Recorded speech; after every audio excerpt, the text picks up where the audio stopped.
ഉണ്ടായിരിക്കട്ടെ. പ്രിയപ്പെട്ട അച്ഛൻ, പ്രിയമുള്ളവരെ, വളരെയേറെ വർഷങ്ങൾക്ക് മുമ്പ്, നൂറ്റാണ്ടുകൾക്ക് മുമ്പ് എന്ന് വേണമെങ്കിൽ വിശേഷിപ്പിക്കാവുന്ന ഒരു ചരിത്ര സന്ദർഭത്തിൽ കേവലം 14-15 വയസ്സ് മാത്രം പ്രായമുള്ള ഒരു പെൺകുട്ടി വിവാഹിതയാവുകയും തൻ്റെ ഭർത്താവിനോടൊന്നിച്ച് ഒരു സുദീർഘമായ സഞ്ചാരത്തിന് ഒരുങ്ങുകയും ചെയ്യുന്നുണ്ട്. അവരുടെ വിവാഹ ജീവിതവും അവരുടെ പ്രയാണവും തുടരുന്ന സന്ദർഭങ്ങളിൽ വിവാഹത്തിന് ശേഷമുള്ള ആദ്യ വർഷങ്ങളിലൊന്നും അവൾക്കൊരു കുട്ടിയെ ലഭിക്കുന്നില്ല.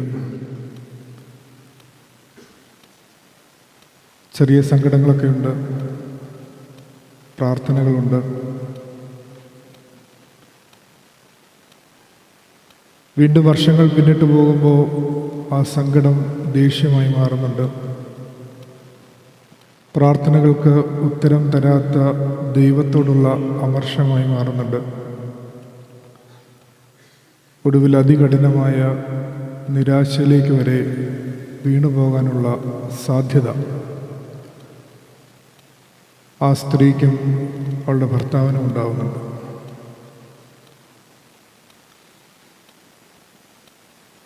ഇത് പഴയ നിയമത്തിൽ സാറായുടെയും അബ്രഹാമിൻ്റെയും കഥയായി നാം ഈ ആരാധന പരസ്യമായി ആരംഭിക്കുന്നതിന് മുമ്പ് പഴയ നിയമ പുസ്തകത്തിൽ വായിക്കുന്നുണ്ട്. ഏകദേശം 100 വയസ്സുള്ള അബ്രഹാമിനും 90 വയസ്സുള്ള സാറായ്ക്കും ഒടുവിൽ ദൈവം ഒരു മകനെ നൽകുന്നു. ഇതേ കഥയുടെ ഒരു തനിയാവർത്തനം പോലെയാണ് The ancient story of Sarah echoed in St. Luke. സക്കറിയാവിൻ്റെയും എലിസബത്തിൻ്റെയും കഥയായി നാം അത് വീണ്ടും പുതിയ നിയമത്തിൽ വായിക്കുന്നുണ്ട്. ഇത് കുറെ കൂടി ആത്മസംഘർഷം ഉളവാക്കുന്ന ഒരു കഥയായി നമുക്ക് വേണമെങ്കിൽ തോന്നാം. ഒരു പുരോഹിതൻ അയാൾ ജനത്തിൻ്റെ എല്ലാ ആവശ്യത്തിനും വേണ്ടി പ്രാർത്ഥിക്കുന്നു. ദൈവം അയാളുടെ പ്രാർത്ഥനകൾക്കും യാചനകൾക്കും ഉത്തരമരുളുന്നു. പക്ഷേ അയാളുടെ വ്യക്തിപരമായ ഒരാഗ്രഹം, അയാളുടെ ജീവിതത്തിൽ അയാൾക്കൊരു കുഞ്ഞുണ്ടാവണം എന്നുള്ള ആഗ്രഹം ദൈവം നടത്തി കൊടുക്കുന്നില്ല.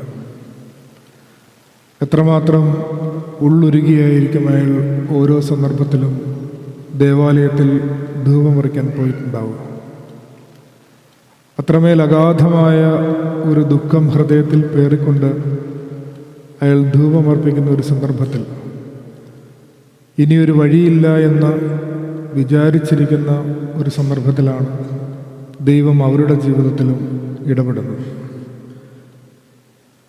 അതുപോലെ തന്നെയാണ് തൊട്ടു പിന്നാലെ നമ്മൾ ഒരിക്കലും വിശ്വസിക്കാൻ പറ്റാത്ത വിധം, റാഷണലായി ചിന്തിച്ചാലോ സയൻറ്റിഫിക്കായി ചിന്തിച്ചാലോ വിശ്വസിക്കാൻ പറ്റാത്ത വിധമുള്ള ഒരു ജനന കഥയുമായി ഇനി വരുന്ന ദിവസങ്ങൾ നമ്മൾ ഒരു നോമ്പ് തന്നെ ആചരിക്കുന്നത്, ദ വിർജിൻ ബർത്ത്. ഈ 3 സംഭവങ്ങളെയും ചേർത്തിണക്കി ഒരു പുസ്തകത്തിൽ വളരെ മനോഹരമായി ഒരു വിചാരം കോർത്തു വയ്ക്കുന്നുണ്ട്. ആ പുസ്തകത്തിൻ്റെ പേര് we make the road by walking എന്നാണ്. We make the road by walking. ആ പുസ്തകത്തിൽ ഈ 3 സന്ദർഭങ്ങളെക്കുറിച്ച് ഇങ്ങനെയൊരു സൂചന പറയുന്നുണ്ട്. It is tempting to quickly assign both stories to the category of primitive prescientific legends or myths. ഒരു മിത്ത് പോലെയൊക്കെ ചിലപ്പോൾ നമുക്ക് തോന്നാവുന്ന തരത്തിലാണ്, അവിശ്വസനീയമായിട്ടാണ് ഈ കഥകളിൽ സംഭവങ്ങൾ നടക്കുന്നത്. Two scientific minds both stories are simply impossible. അങ്ങനെയാണെങ്കിൽ ഈ കഥകളുടെ ലക്ഷ്യമെന്താണ്? അല്ലെങ്കിൽ ഈ ചരിത്ര സംഭവങ്ങൾ വീണ്ടും നമ്മൾ ആവർത്തിച്ച് വായിക്കുകയും ധ്യാനിക്കുകയും ചെയ്യുന്നതിൻ്റെ ഉദ്ദേശം എന്താണ്? അതും സയൻറ്റിഫിക് ടെമ്പർ വളരെ ദ്രുതവേഗത്തിൽ വർദ്ധിതമായിരിക്കുന്ന നമ്മുടെ ഒരു കാലഘട്ടത്തിൽ നമ്മൾ ഇന്നലെ പറഞ്ഞതുപോലെ ഒരു ഗോഡ് സെൻറ്റേർഡ് യൂണിവേഴ്സിൽ നിന്ന് ഹ്യൂമൻ സെൻറ്റേർഡ് യൂണിവേഴ്സിലേക്ക് 15-ാം നൂറ്റാണ്ടിലുണ്ടായ പരിണാമത്തിന് ശേഷം we are in the next transitional point. നമ്മളൊരു മെഷീൻ സെൻറ്റേർഡ് യൂണിവേഴ്സിലേക്ക് പതിയെ പരിണമിച്ചു കൊണ്ടിരിക്കുന്ന ഒരു പരിണാമഗുപ്തിയിലാണ് ആയിരിക്കുന്നത്. ഈ ഒരു സന്ധിയിൽ ഇത്തരം ചരിത്ര സംഭവങ്ങൾ എന്തെങ്കിലും പാഠം, അതിൻ്റെ വായന നമുക്ക് സമ്മാനിക്കുന്നുണ്ടോ എന്നാണ് നാം ആരായേണ്ടത്. What if their purpose is to challenge us to blur the line between what we think is possible and what we think is impossible? Maybe the present moment is pregnant. Possible is we can see or we can imagine in this light. ഒരുപക്ഷെ ഈ ചരിത്ര ലോകത്തിൻ്റെ ബുദ്ധിയിലോ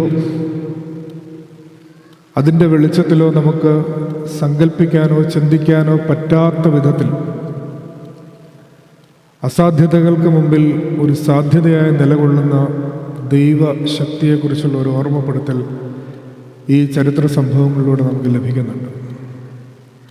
പുസ്തകത്തിൽ ഇങ്ങനെ ഭംഗിയായിട്ടത് ആലേഖനം ചെയ്യുന്നുണ്ട്. The actual point of these pregnancy stories is challenging to us all to dare to hope like Elizabeth and Mary. They challenge us to align our lives around the impossible possibilities hidden in this present pregnant moment.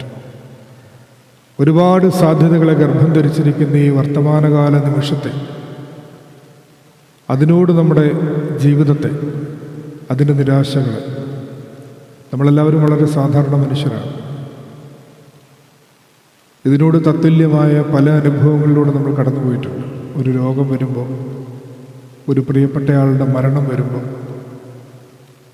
ഒരാളുടെ വേർപാട് വരുമ്പോൾ, വലിയ സങ്കടങ്ങളിലേക്ക്, നിരാശകളിലേക്ക്, എന്തിന് ദൈവനിരാസത്തിലേക്ക് പോലും മനുഷ്യനറിയാതെ വഴിമാറിപ്പോകുന്ന സന്ദർഭങ്ങളുണ്ട്. അവിടെയൊക്കെയാണ് ഈ കഥകൾ നമ്മൾ വീണ്ടും വായിക്കുന്നതിൻ്റെ സാങ്കത്യവും പ്രസക്തിയും നിലനിൽക്കുന്നത് നമ്മൾ മറന്നു പോകരുത്. ഒരുപക്ഷെ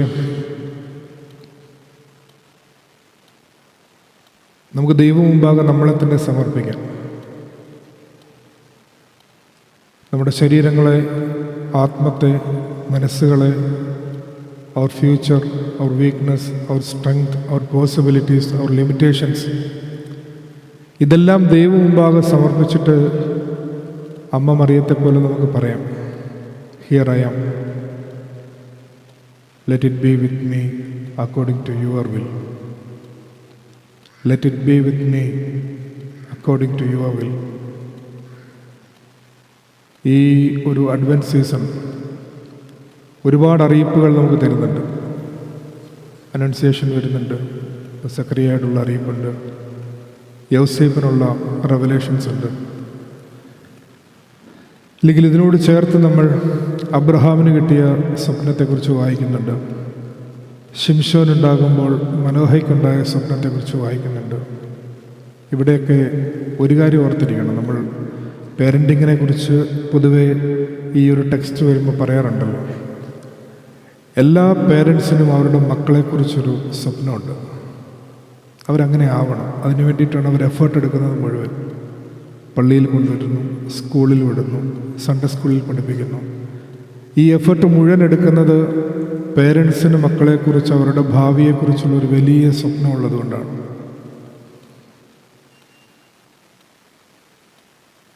പക്ഷേ ദൈവത്തിന് നമ്മുടെ മക്കളെക്കുറിച്ചൊരു സ്വപ്നമുണ്ട്.